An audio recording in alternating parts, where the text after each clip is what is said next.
We have our next panel ready. I will have a really tough time pronouncing the name, but I will try and you will correct me. From Bhadralok to Phyataru.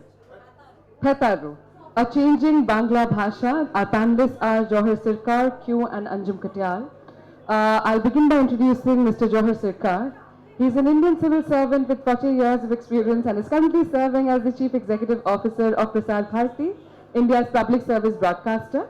He supervises two of the largest broadcasting networks of India, in fact the world, All India Radio and Doordarshan. Q. Q is a filmmaker, rapper, artist, and amongst his repertoire of movies are included Tashir Desh, Ludo, Brahman Naman. He has worked in advertising for 12 years, and right now he's the founder of what he likes to call possibly the weirdest film company of India, titled Odd Joint, rather aptly so. And the moderator for this session will be Ms. Anjum Katyal. She is an editor, writer, translator, and critic. She is the author of Habib Tanveer Towards an Inclusive Theatre and Badal Sircar Towards a Theatre of Conscience. She is currently the director of APJ Kolkata Literary Festival and consultant publications for Maulana Abul Kalam Azad Institute of Asian Studies. Over to you, ma'am. Thank you very much. Thank you. Just two little points I want to add to those very brief but concise introductions. Jawhar Sircar, apart from being head of Prasar Bharati, is a cultural historian. He's capable of holding forth on such a wide range of topics. It makes him the most charming companion over a cup of coffee, or as today, on a panel. Cues for the film that really sort of got him into public attention was a film called Gandu. Uh, Perhaps not an easy name to pronounce, which might be why it was not included in his filmography, but that's the film that got people's attention. And Q has since then been fairly systematically working at subverting and sort of, digging up things which were seen as being very fixed and in place and mainstream. So what we're going to do today is we're looking at this very rich language, which, as somebody was saying earlier today, is the fifth most spoken language in the world, and also overwhelming presence of Bengali in terms of cultural produce, in terms of literature, writing, filmmaking. If you live in India, you are bound to know that Bengal is a land of culture and the arts, and the Bengali language has this sort of almost mystic presence as this great cultural language. So we're going to actually pick that apart today a little bit. We're going to look at how is this language actually gone through several phases, what's happening to it now. We've called it from Bhadralok to Phyataru. The Bhadralok standing for the genteel, educated, middle class, and middle or upper middle class, well-dressed, well-spoken gentlemen holding on to largely Enlightenment values.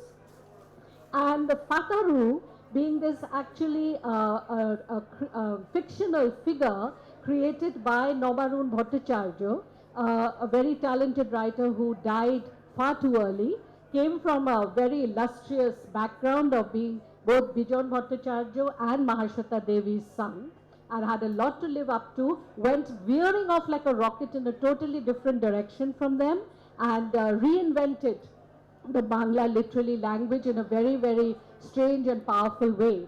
And this figure of the Phyataru has now become a sort of a cult icon for alternative culture in Calcutta and in Bengal. So I'm going to let Q talk a little bit more about Phyataru a little later, but I thought it might be nice if we start with Jawhar giving us a brief sort of his point of view about the great Bengali language and the major punctuation points in that. Thank you.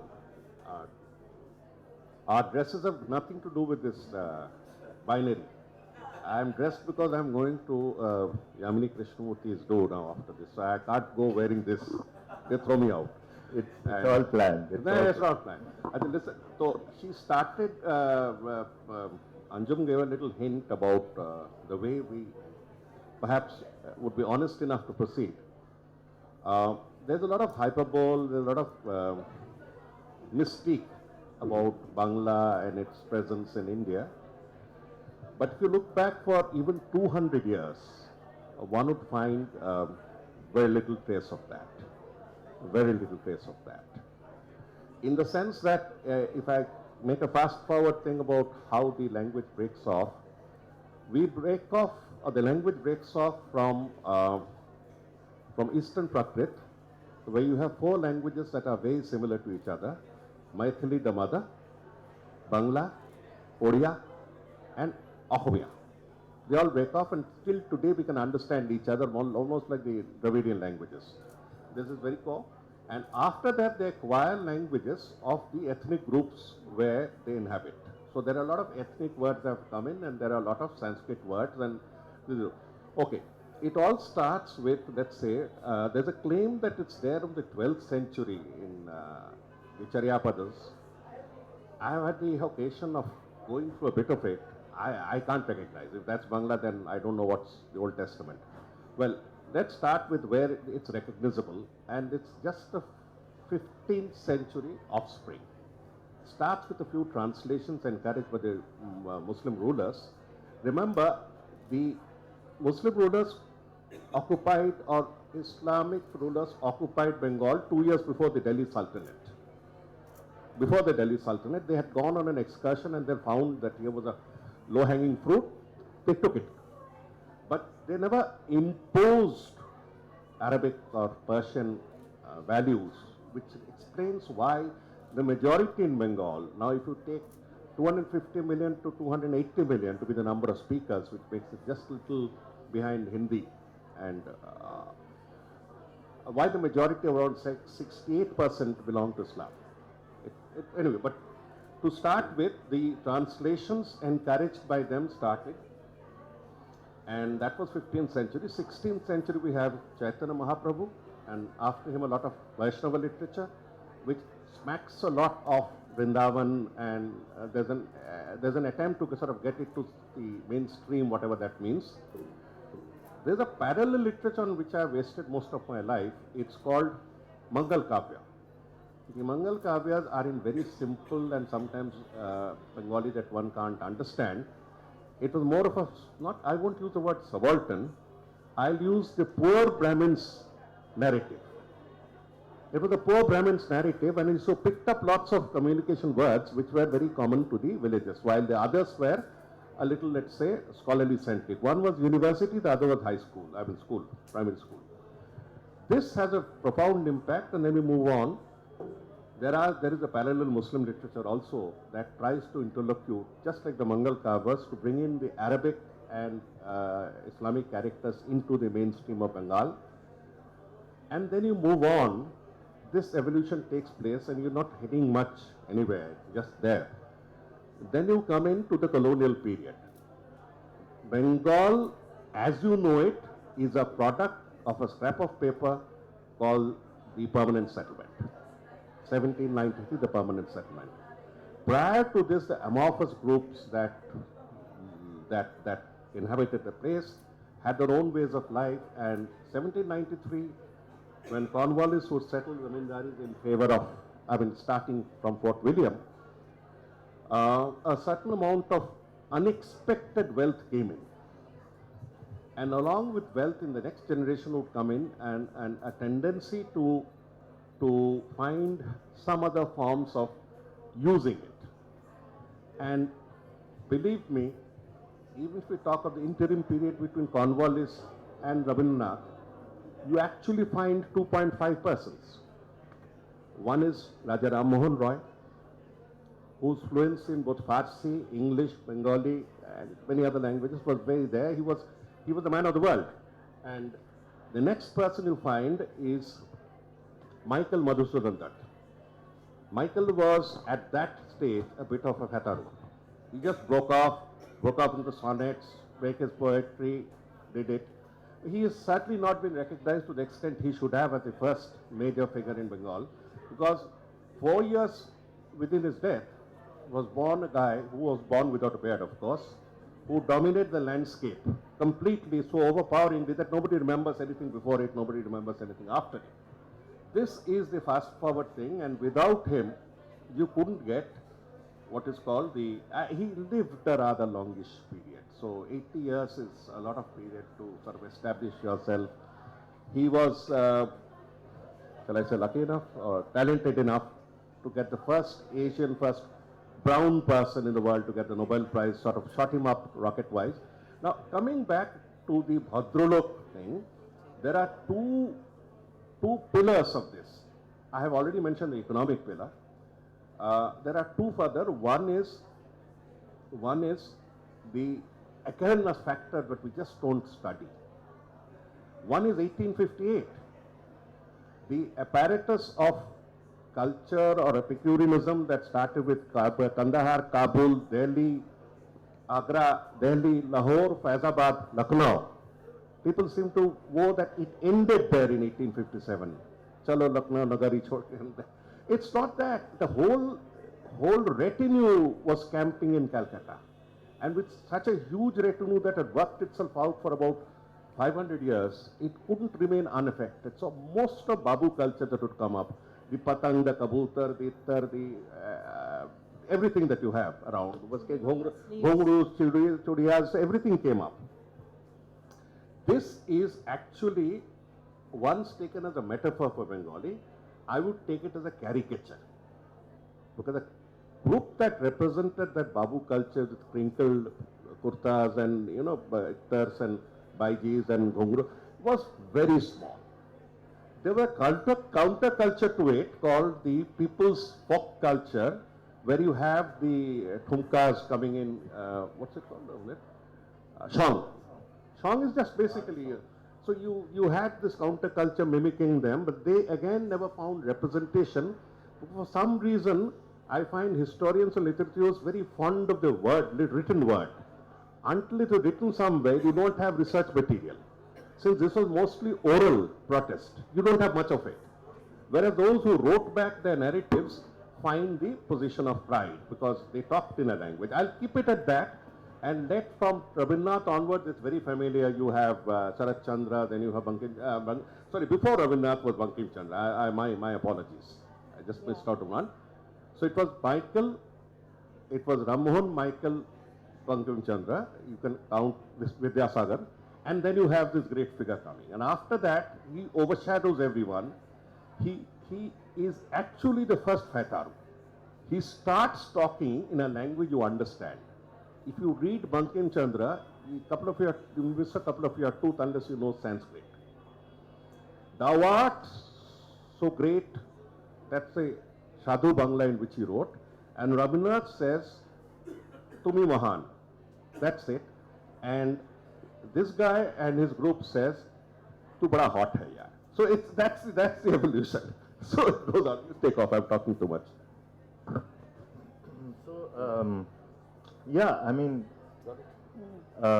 basically that's a lowdown, the historical approach. I obviously haven't gone to any university, so no history lessons there. What I know for sure, and I agree completely with Jawhar, that Michael was the first Phyataru, for sure.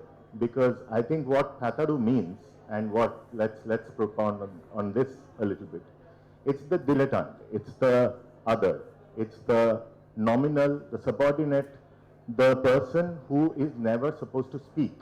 In colonial or in colonial influenced Bengali culture, this sort of almost servant-like, servile tendency sort of grew and was fostered by the Babus and the Brahmo Samaj. The other thing that I would like to really talk about on the Bhadralok side is the emergence of the Brahmo Samaj post Ram Mohan Roy and the Tagore family, then compounding that, and then the Indian freedom struggle sort of happening in their drawing rooms, which for them became a big theme. At that time, Bengal was recognized as a land of the plebeians by the English. Largely, like Jawhar said, there was the group of Babus who became extremely wealthy and were landlords, but the others were plebs. They talked in a language that these guys did not know, did not understand, and didn't want to. Now, Brahmo Samaj, when it was formed particularly with that aspect that to fight the British, we must fight them in their language. And in Brahmo Samaj, everyone had almost been abroad. Right? Everyone had studied in England. And therefore, they could start negotiating with the British in that language, which the plebs couldn't do. This led to the rise of the theory of the Bhadralok.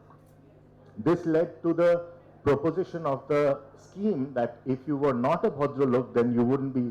Civil society is Bhadralok, and these are the people who are going to lead us forward, and these were the modernists. These were the rationalist modernists. So into this milieu comes in the Bhakti movement and Michael on either side. The Bhakti movement did not possibly have as much implication on Bengali society or language as had Lalon Phokir, which is the Sufi version of the Bhakti movement. Till Lalon Phokir, it was rather Uriya and Maithili which were the most Bhakti languages. Bangla emerged through the words of Lalon and through the words of Bhaba Pagla, who were generally termed illiterate. They never had any education, but they formed their own sort of this amazingly transcendental language, which was spiritual in nature, but extremely rooted in the connotations of the language that was spoken on the ground by the boatmen, by the coolies, the working class, right? So into this, the other side happens, Michael. Why is he the Phyataru? Not Lalon Phokir. Lalon Phokir couldn't be the Phyataru because he's from that milieu. Phyataru is the guy who doesn't do what he's supposed to do. So Michael, who was supposed to follow this whole tradition of, Bhadralok culture, though it had not come in, but there was very much pressure on him through his father, who disowned him and then he become, going to England, taking loans. His life is full of this idea of class, class intimidation and how to supersede that. But here I want to talk about Kali Prasanna. I want to talk about Troilokya. Please, could you? I'll just interject and posit him about what he was talking about, because Phyataru is sort of a term that even I was not very, we don't use it very regularly. Michael, about whom we are talking, is the first forerunner of the freedom of the language in a way. And Michael has something common between, there's something common between Michael and Upamanyu. He married a lady called Henrietta. So, I converted.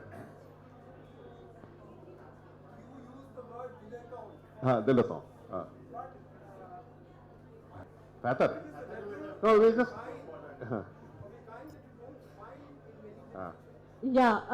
Just for the benefit of those who are not being able to hear Upamanyu, he was commenting that the way he thinks about it, Michael Madhusudan Dutt, who they're talking about, was a rebel, as opposed to a Phyataru figure. These are, I'll put it zigzags, which I've been noticing the binaries. You see, at the first point of time, he triggered a particular point that had sort of we don't talk about it much. From the 1920s till the 1820s to the 1860s, the only British visas, or the visas were almost everybody was from Bengal or a few Parsis. That's all. No self-respecting Indian would ever cross the seven seas, but the Bengali Brahmins and others led the queue. They led the whole thing, and there was no orthodox society. The orthodox society could disown them as they did in Rajasthan, but there was no question of carrying tubs of Ganga water. It just didn't arise. Then in the 1830s, we have another character who comes and sort of shakes it up, is the Young Bengal movement, William de Rosio. William de Rosio students in Presidency College in 1830s were eating beef within the college. Remember, And the worst part, I mean, I don't know how much of it is true because I've really not gone into the accounting of that period, they would throw bones in to the Pandits. It was a confrontation, it was not a rebellion, saying they just go to hell, I mean, I go out. So there was this very strong European influence, English influence in this thing, and there was a small embedded antipathy to the second class treatment, a bit like Nehru and a bit like Gandhi being chucked off, this thing, both of them were there. So this class went on, I'm talking of, I'm putting this on record, between 1820 and 1860, the guys who actually left Bombay and Calcutta, hardly any from Madras, would be only there. And you could only go where a society that doesn't pull you back, or you couldn't care two hoots if the society pulled you back. This group would come in churn, and this is one of the products would be Michael. That means he says, to hell with your religion, to hell with your thing, but all his entire poetry was actually built on, if I may use the term, Hindu similes, Hindu gods and everything. I mean, he had, in a way. So, Phyataru, because that's where we are getting into little knots, is a 21st century term, or rather late 20th century term, used by Nobarun Bhattacharya, a person we are now taking on, who's hardly heard, which refers to a creature that flaps around and flies. Makes a lot of flapping sound, and this is a symbol or a metaphor for, he also has talking crows. He has talking crows. So he uses these subordinate creatures that are not supposed to be talking so much in his form, and it's a magic realism where you have Megam Johnson coming in and chatting with crows, all sorts of things. He breaks it, but somehow he caught on, and somehow this triggered a particular pulse where the type of Delhi Punjabi, if I may use the term, masculine Punjabi would become the literature of Bengal. I mean, oh God, where does the Babu go? I mean, what happens to his crinkle dhoti? You brought up Kali Prashanna. Do you want to just briefly talk about why you feel this important as a figure? Yeah, because Kali Prashanna again is a Phyataru figure. So going on to what Upamananda is saying about the rebel versus the dilettante, I totally agree that it's a 21st century term, this Phyataru, and since Phyataru is not, as you say, it's not a word that we use, let me use Gandu as a substitute for Phyataru. It's a much more used term, and that movie, incidentally. And my work has been kind of in that way very much influenced by that Phyataru, understanding of the Phyataru and taking it down onto the street. This is something that I used to ask Navarunda because I made a film on him as well, which will be out very soon. So I spent 1.5 years with him and tried to understand something of this man who was obviously from another generation. I don't have his ideas, I don't have his standing, I don't have his faith. However, I understood the idea of Phyataru. That is someone who is so impoverished, so fucked in life, that they start flying. Out of that amazing despair, something emerges, something exalted. And that's what Phyataru meant. So when I'm substituting that with the word Gandu, it's kind of like the same sort of, when I was making the film, I had no clue that it would do whatever it did. But when it did do whatever it did, what I understood 1 year later was that what we had done was a magical thing. Gandu was an adjective. It's a dirty word. It's a word from the drain, which means it's an untouchable in the caste sense, right? So you don't touch Gandu. Gandu doesn't come into the drawing room. But here is the question. What if the protagonist of the film calls himself Gandu? Then that changes everything. Now it's a fucking noun. Now you have to deal with this guy who's calling himself Gandu, thereby taking away your power of demeaning him. And in the same film we have Gandu's friend who's called Riksha. Because when have you last asked the rickshawala's name? We just shout out Riksha and that's that guy's name, right? So when when what you do, when your body becomes your identity, what happens then, and how does it translate into language, into how does it seep into sort of cultural consciousness? And here is where Kali Prasanna plays a big role, because Kali Prasanna belongs, like Michael, in the bourgeoisie. He was a rich guy. He was Bengal's Jimi Hendrix. He actually died at 29. So, you know, that whole Kurt Cobain-ish, Jimi Hendrix-ish fucking flair, that guy had it, okay. So imagine this. This guy is running he's 21. He's like the worst bad boy that Calcutta has ever seen. He is like, every night Shonagachi is on fire because of him. Shonagachi is the biggest red light district in Southeast Asia. Happens to be in Calcutta. And he starts writing. He writes very well, but nobody takes him seriously. Now he's starting to write these gossip magazines, which he produces and publishes himself, that starts a gossip war in the Babu community, setting things on fire, and then he realizes that he's never going to get what he wants, which is recognition as a proper Phyataru. Phyataru, but a writer. So what does he do? Apparently he had the skill of remembering everything that he heard or read. So he started writing the Mahabharata in Bengali, and burnt all his money, printed thousands of copies and distributed them free, thereby etching his name into the public discourse forever. Unlike what Michael wanted to really do that, you know, what Kali Prasanna sort of did with the Mahabharata. And for me, Kali Prasanna, therefore, is a far more interesting figure in that Phyataru way from that time. What he's saying is the existence of a binary, a conflict at every stage, and that's been one of the interesting things. I don't believe in that. I can't use his. My father would have come back once again if he heard me sitting here in public. One guy I'm reminded about, because we are all part of that, is Suman Mukherjee. Suman Mukhopadhyay, as it's called. Suman did a lot of work on the same genre, and Suman has always been working on this.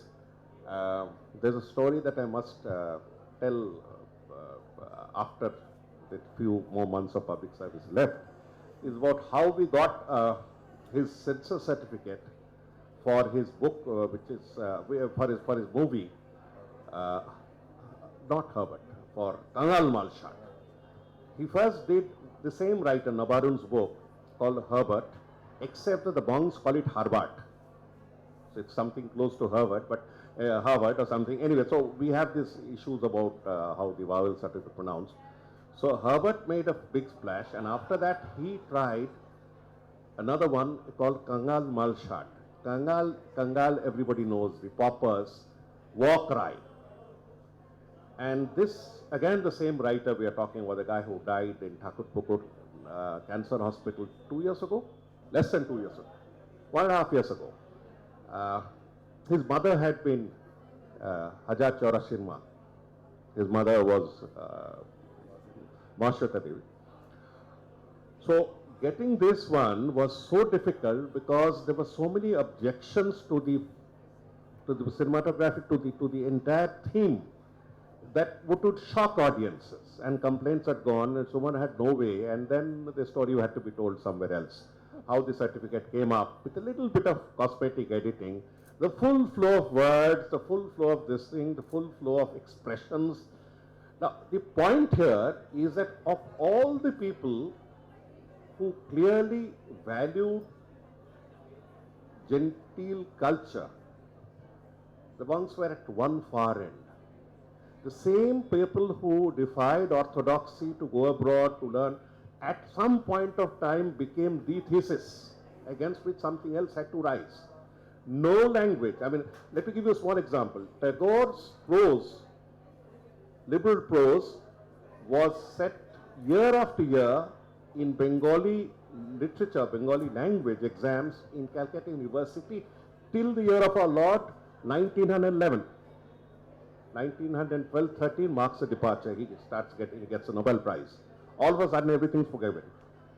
For about 7 to 8 years, Tagore's free verses, that is colloquial verses, were set in Calcutta University Bengali, please correct them grammatically. Please rectify the language. So, I mean, that was how he was treated. So we have had this thing going on, and then you can't suddenly make Tagore the thesis or somebody that he therefore occupies the whole terrain. So there had to be something coming up, and it came up in different ways. We had Chuling Gangopadhyay, we had Shakti Chattopadhyay, the Bohemian But before lifestyle. even before that, the Kollol This generation. is Kollol generation, the Kittivash groups, there had been, I mean, there have never been peace. Two Bengalis can't sit together. I don't know how we were managing with Anjum in such a peaceful atmosphere without things flying. So there had been these conflicts, and in fact, about Kali Prasanna, I put in a class question. The first class that represents the early Bhadralok culture was Upper Bhadralok, built on the landed gentry, built on exploitation, complete sheer exploitation and sheer superiority over every other language. The second one that challenged it, Kali Prasanna and others, they were bourgeois. So you had this internal conflict running through all along till the 1950s and 60s when you saw Stree, where the conflict is so acute between the zamindar who squanders money and between the bourgeois who looks from there and tells his bourgeois nephew, don't ever acquire those vices. It's the same bourgeois that rules Bengal. It's the same left-leaning bourgeois that occupied the center stage. They drank more than what the zamindars could in a shorter period. Yeah, on that happy note, we shall play you a video of the new Phyataru. Do you want to, before we do that, briefly talk about the Kollol thing since you brought it up? Yeah, while they set it up, basically, Kollol is this magazine like Krittibash. So around that magazine, groups of writers who bandied together to sort of object or bring forth a rebellion against this big, like immediately becoming really dangerously oppressive Brahmo Samaj Bhadralok movement.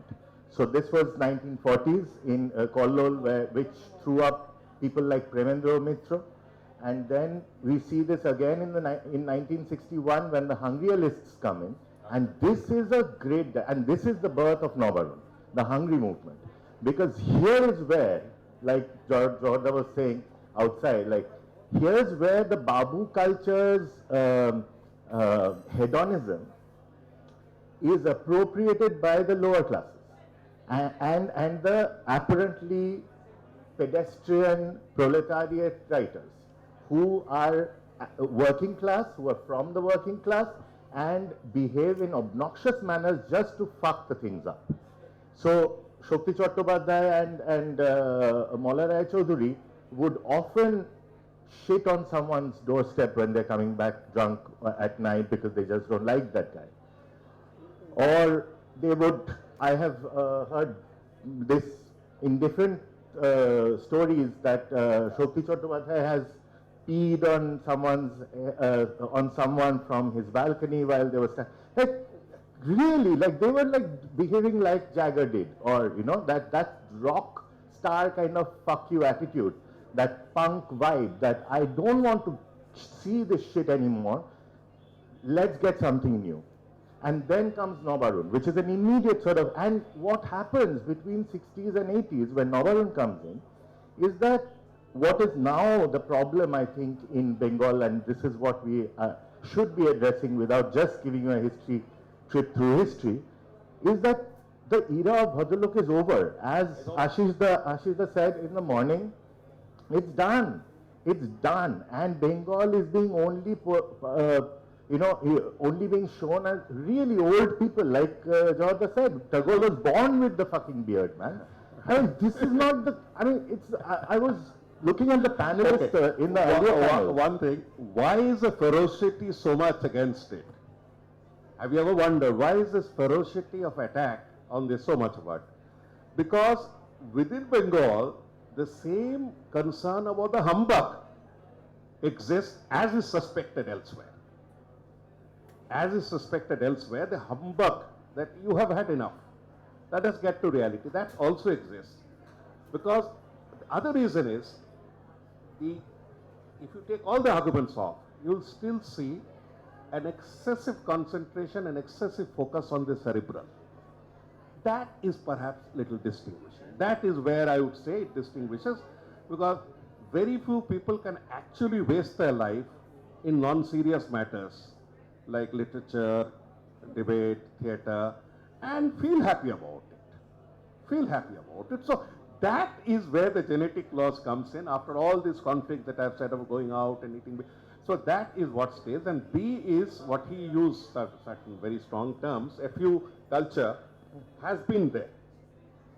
The Babu would never have come up if that same attitude didn't prevail, or they would be trapped under the orthodoxy of the Gangetic belt. The rest of India, they broke off. So there has been this periodic conflict that has stirred on, but the only constant factor that we find is a concentration on the cerebral, perhaps more than others. I mean, that comparison, we haven't taken a census. So we're impressionistic, because the number of people who actually don't make money, and when they do, they become Sarda, they become Sahara, they become this thing. So you have actually used a cerebral Peter Mukherjee. So you become sort of things like that. So, so let's go on with his movie, his clip. Sure. Are we ready with the clip? Do you want to just give a context to it? Political speech.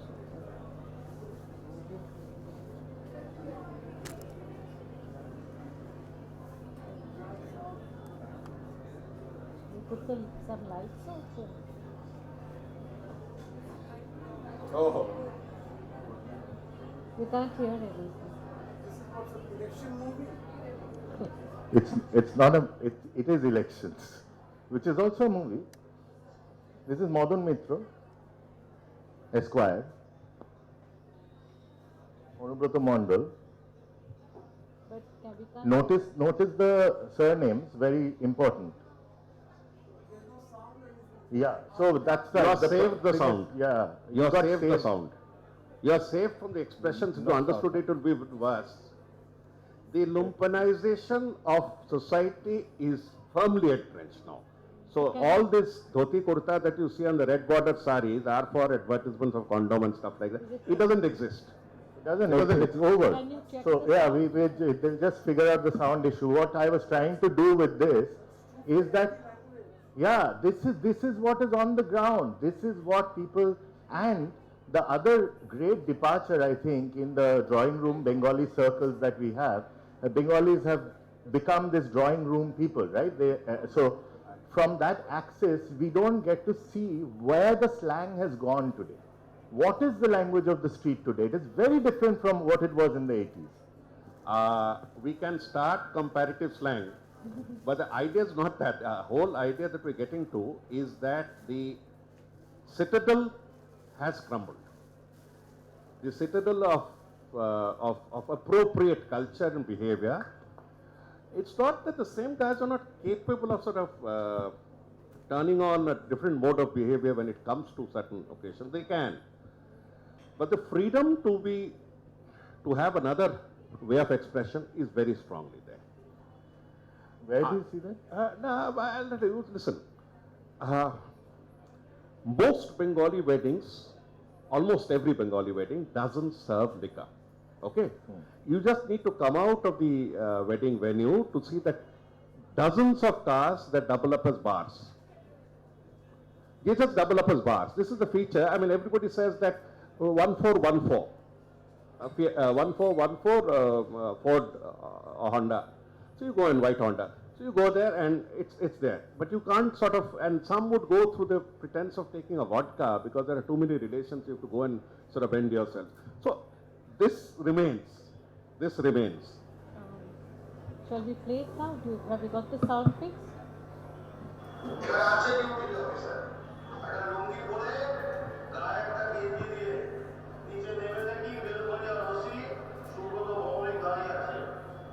আমি বলেছিলাম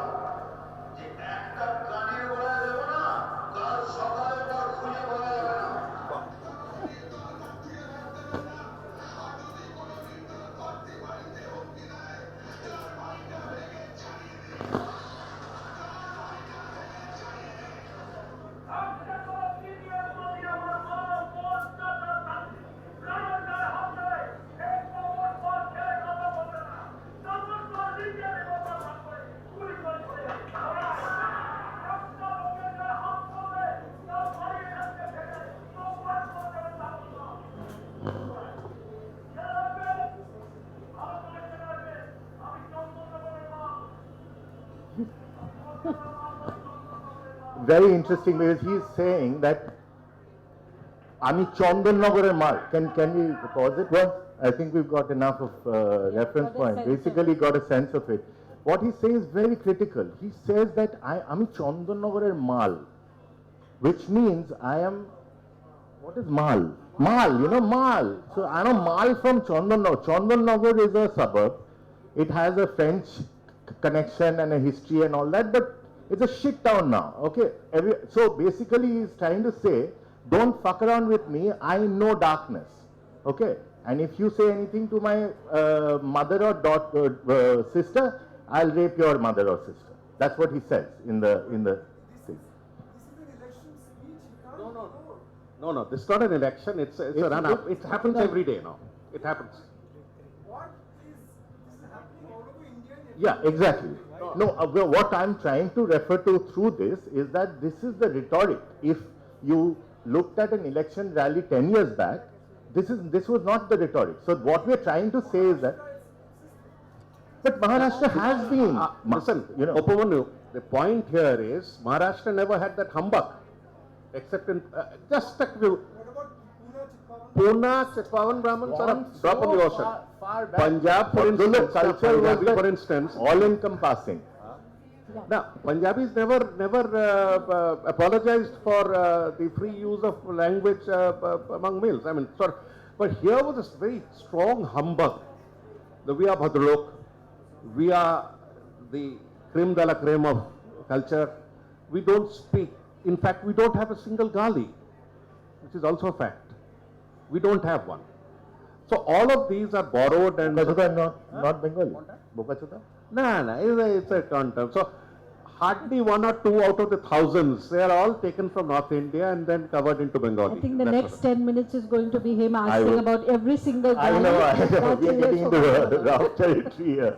No, but what I was trying to say is that getting from the Bhadralok to the Phyataru, which is what we are trying to come to, right? So now with the element of the Bhadralok, you know, exiting the present Bengal culturally, philosophically, language-wise, how do the Phytarus come in? Because what Jawhar was talking about, the cerebral Bengali, the Phyataru is still cerebral, highly cerebral. Okay, but they're representing another class system, another voice, and they're talking in an academic language and starting with Bokachuda. That's Nabarunda, that's Maulada, that's Phalguni, where you are talking high art, I thought I made a note that I'll say this because nobody says this, right? You think about Tagore, and this is something that I saw in a meme this morning. Tagore is teaching in Shantiniketan, early days, okay? They're sitting under a tree, very pleasant circumstances. Tagore is teaching Shelley. Now the fuck up is that there are ants. And Tagore is wearing a jobba, right? He was wearing, right? Everyone else is in a jangia, which is underwear, right? Because they're like normal guys. This is Tagore. So Tagore is not feeling the ants. So everyone is scratching their bums like crazy, and Tagore after a while gets like, Shelley can't be taught in that situation. So he says, what's the problem? So one guy, Pramotanath Bishi, says, Gurudev, if you abhay dile ekta kotha boli. So bolo, what's the problem? What's the issue? So he says that, Gurudev, you are teaching Shelley, he's very nice, but Keats are fucking our happiness. Keat is a Bengali word for insect, and so from a setup like that, where wit and sarcasm and everything all was respectful in a way and has a cerebral angle to it, the Phytarus do the similar sort of structure, but here the breakdown is that there is no morality, there is no moral judgments about language. So, and academia is something that is being challenged here. That, I think that's a very, very strong departure, and I do not see that happening in Bengal, like largely. Very few spots here and there. And one more very important critical thing that I want to really touch upon is that I was here the whole day, saw all the panels. The Hindi panels, both the Bollywood panel and the one before that, the average age of the panelists, okay, to be noted. And the pride that they seem to take in this cinema that they were talking about, or the literature that they're talking about. Why is Anurag Kashyap Anurag Kashyap?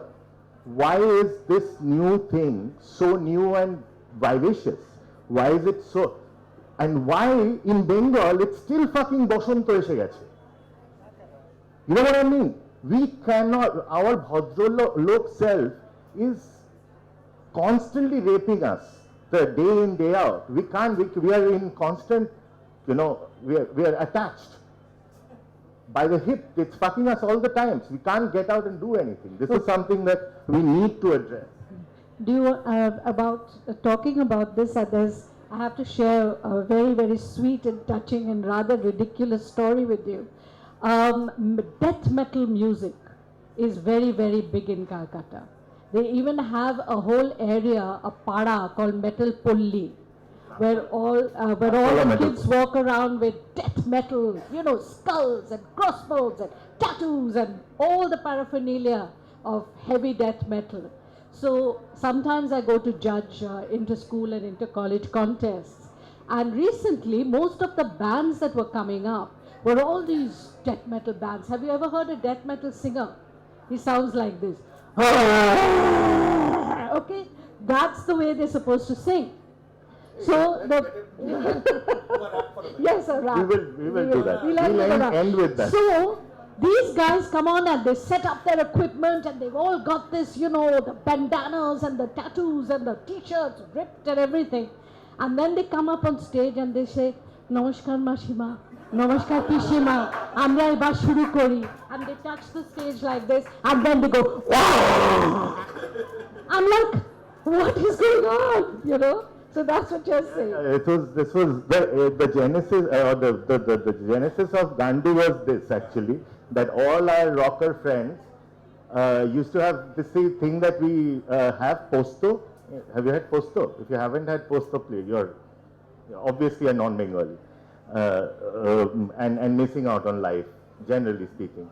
So posto is an OPA. It's a seed of the opium flower, and it's a delicacy in Bengal. And a mountain of rice with that posto is what they eat, and then they pick up the guitars and go for this death metal concert. It's so incongruous that whole idea was like nobody else but a Gandu would do that. That's where the word Gandu came from. So are we going to have a rap before we start the... He's more famous to Yeah, we're going to have questions after he raps for 2 minutes. End with the rap. Okay. Questions, challenges, criticisms. Yeah.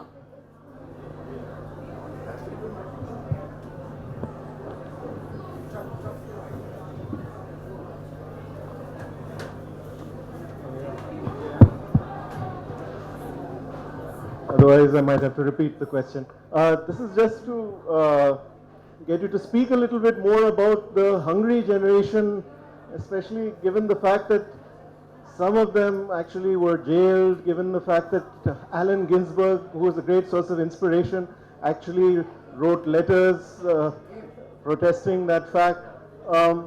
Why is it that there wasn't an incorporation of this alternative aesthetic, this anti-aesthetic, into the mainstream literary culture and sensibility? Why is it, I'm not a Bengali, but I learned this from a friend.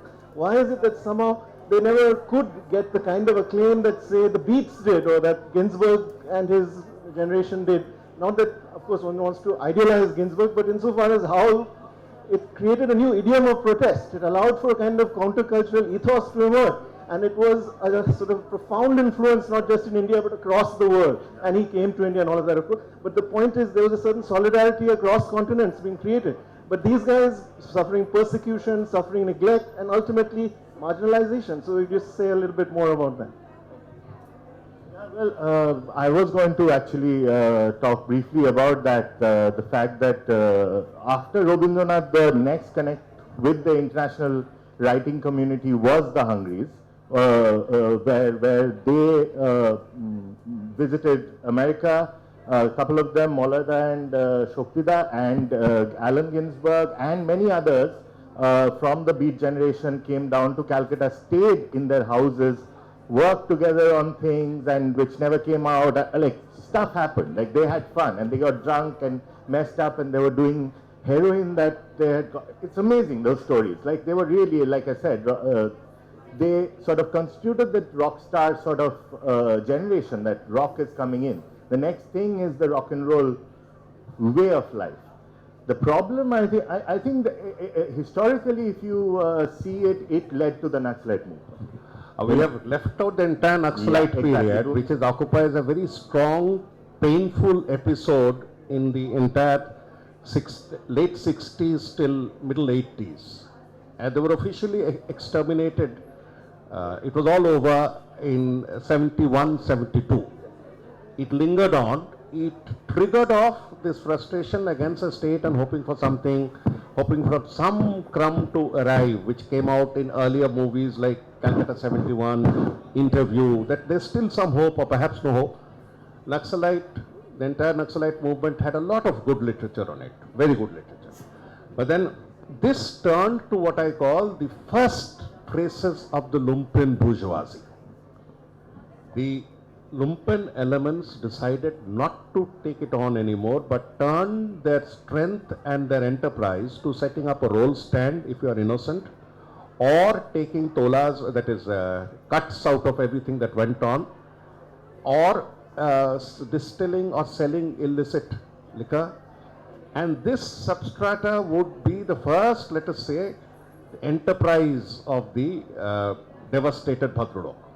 Now they have taken over almost completely. The Bhadralok exists in the form of crumbled houses of Dayanita Singh and stuff like that, and a few houses where shooting is still allowed for a fee, with Italian floors and women still strutting around with big banded white saris, red band. That sort of thing is gone. But here the pain of coming out has been far more, because the ingraining of this culture as the only culture of Bengal, the Bhadralok, the gentle language, gentle expressions, subsidized highly by, of course, by a feudal India. Yeah. Very highly subsidized. That part they don't talk about. The exploitation of Eastern Bengal or other neighborly states they don't talk about. It's not part of the discussion. The going away of those zamindaris are a part of discussion. The fact that the zamindari left was taken over by Muslims in Eastern Bengal, or the Odiyas have captured this, or they threw us out, or the Assamese did that is a part of a discourse, but ever so not central. Now what he is trying to say, what we are trying to get at, is perhaps the critical mass, after a lot of experimentation, the critical mass may have found the place that Ginsberg's group or the Hungry List never had. They still were marginal. We don't know. It will be 10 years later that we'll come to know whether the millennialists have actually occupied. And what then happens of those who like to talk in parlor language? We're going to make space for them also.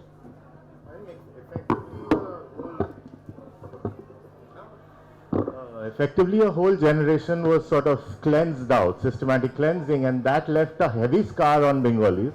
And if you know anything about Bengali mothers, then you'll know that they have a serious hold on our lives.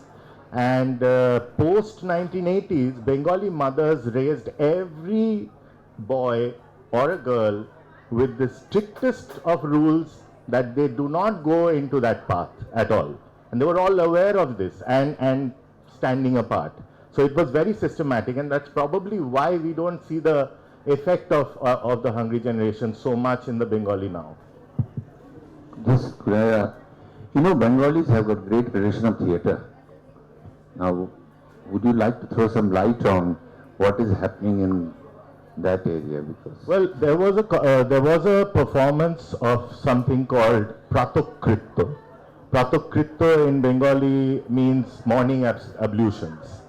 So 5 girls basically shitting on in the morning, potty. So basically, these are 5 girls who are nearly naked on stage, and they do this dance theater performance for an hour. I think that's the most out there piece of theatrical work that I've seen recently, and I'm pretty much into this shit. So I watch a lot, and I don't think anything much is happening in Bengal.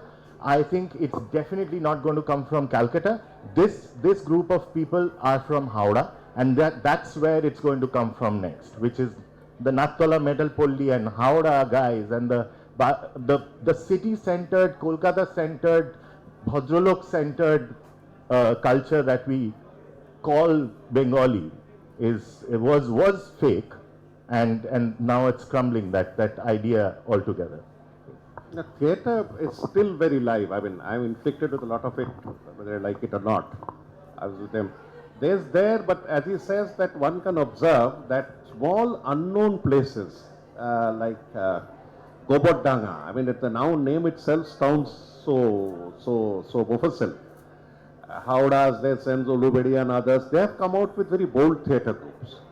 Calcutta's theatre life continues after the terrible stage that it went through in the 70s and 80s when cabarets were shown. Miss Shefali would come and perform on stage, a little bit buxom. I went to see her also, but too buxom, but doesn't matter, all that stuff. So it had dropped to the lowest level possible by getting cabaret girls to come and entertain. It regained itself back because the owned theatres left in favor of the amateur groups. Now, amateur groups have also had their say, and what he's not saying is one of our best friends, good friends of rebellious theatre, has joined the Mamata establishment as a minister for many years. Yeah. There are others who are usually more conducive to what is going on. Theatre remains a rebellious group. Film, we still have a lot of serious work going on, but there again we'd not like to talk about it because like most regional films, they're just clones of Hindi.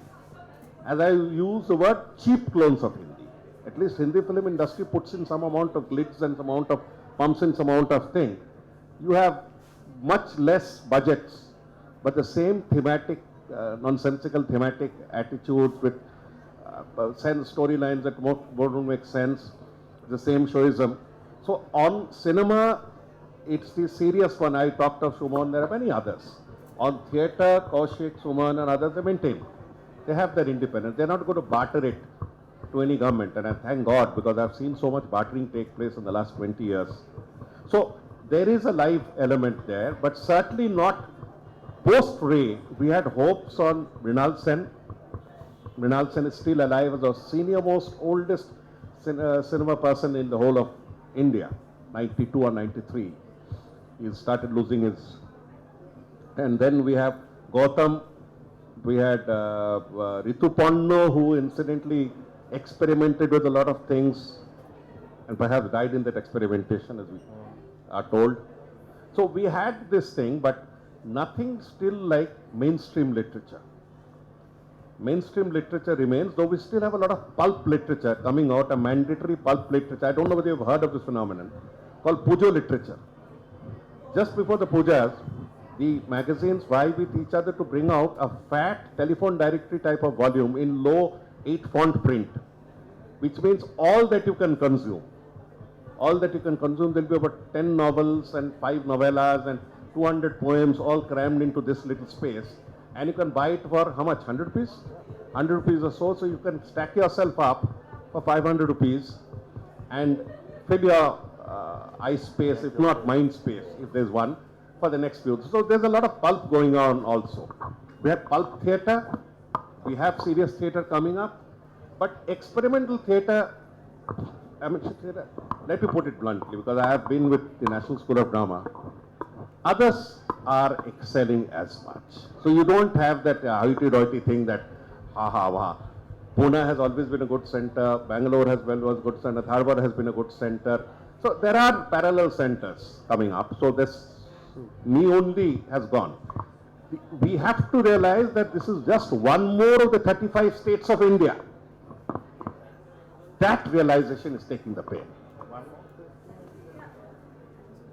Actually, M.K. Raina ji, you could tell us about what you think about the theatre scenario in Calcutta today.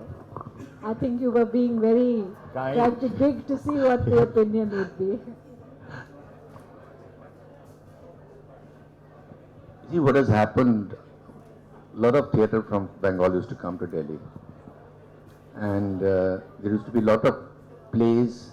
It was a Bengali play, it will be immediately translated to Hindi, and then it will go into other regional languages. Now that has broken, and that is not there. That's a So sad we do reality. not know. I'm sure there will be some young writers who will be writing some very good stuff. Yeah. But the problem is, what has happened to the theatre, the sad state of affairs, whether Mr. Jawhar Sircar would like to accept it or not, it has been completely controlled now by petty funding from the state, very petty pittance, and you can't take on it. Another thing, it has become difficult for theatre people, group theatres, and which is the real theatre, not professional theatre what we have, is that it is very impossible for any group now to hire a theatre in Delhi. You have to pay 1 lakh per day. And unfortunately, we don't have state-of-art theatres either in the country. They're all very, very bad models of the old stuff there. So I think there are many problems. There are no venues, and new cities are being made. Delhi has 4 or 5 cities around it. There is no cultural play space to But perform. as a country, we are losing out on We that. are losing Don't see as a- capital in culture at Yeah, all. the vision is being lost in this. That Rabindra Bhavan schemes that started in 60s, which was very cheap. We could hire a hall for even 50 rupees. And you are very right when you talk about this, because you'd be glad to know that that subsidy that was given has been stopped more or less for the last 4 years. No, that also, Jawhar, this is what? 6,000 rupees to an actor as a performer actor. It is not in carpenter's money. So that was there. Even that, I'm trying to say, MK, that even that has been stopped. Even that has been stopped. So there's no support available. Party organizations, you have no idea what is happening. There are Going these to some fake other- organizations which are very part of this government. Anupam Kher is heading it even. I would like, and money is going there. Money is not going to theatre people. Oh. Even you must know, Habib Tanveer's group collapsed completely. I thought I'll be able to do something. For years they did not give them a grant. They had some FDs with them which they had to break, and they have not produced one. Why is there so single- much silence about it? Because there's a lot of complaints to me, but anyway. We'll so much talk about silence. that We'll talk later. about it. Chalo, let us finish off the bounce. Actually, my vision is little bird. I can't see the person I want to ask question. Anyway, it doesn't matter. The thing is I understand in 1 hour you have covered a lot, and there are certain things which are left out. For example, Little Magazine and Little Magazine movement, especially when you are talking about Navaran Bhattacharya, such as there are magazines like Anushtup, Jalarko, and a whole range of little magazines. So why you spoke of modern Bengali culture, modern Bengali, all those things came up, but you just left out absolutely. Apologies. We thought 3-4 times to bring out the little magazine. I thought he would say, he thought I would say. There's a whole culture of little magazines, but if quoting Especially Navarunda, Navarone is a product. but kind if of you product. ask Navarunda this question, he would abuse you so madly. Have you been to I the have no, Calcutta Book Fair? of course I have been, and we are. I'm talking just about Navarunda and No, no. how he would talk about the little magazines and where they came down to. But of course, like the Hungries, the little magazine, we didn't talk about the 70s at all, if you noticed. We have talked till the 60s, and then we jumped to Phyataru. So the little magazine movement was very much a part of and a follow-up to the Hungry movement, and then went into the Naxalite movement, very much influenced that and the politics of Bengal of the 70s, for sure. Especially you left out that some poets which are very important poets in Falguni Rai. No, forget about Falguni Rai and Hungry generation. There are poets like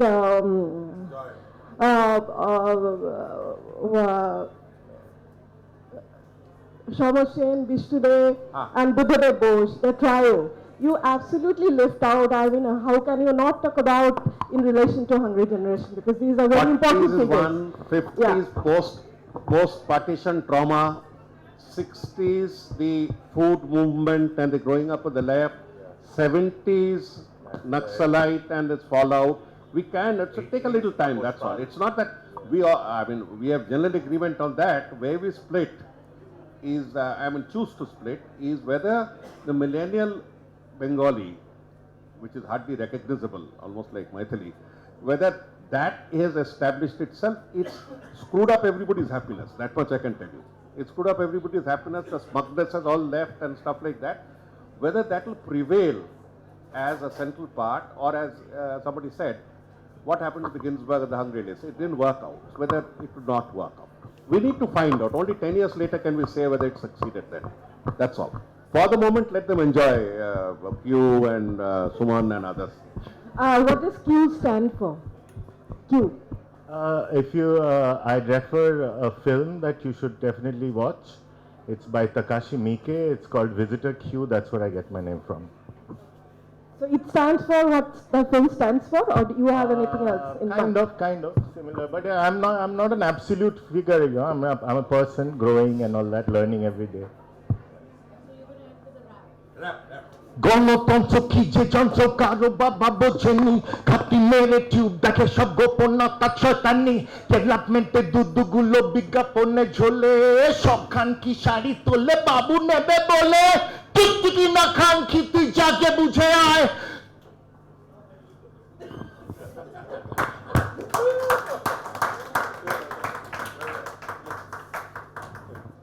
That was a pretty cinematic, climactic end to this particular panel discussion. Thank you so much. Are there any closing remarks that you want to make, ma'am? I think Yes.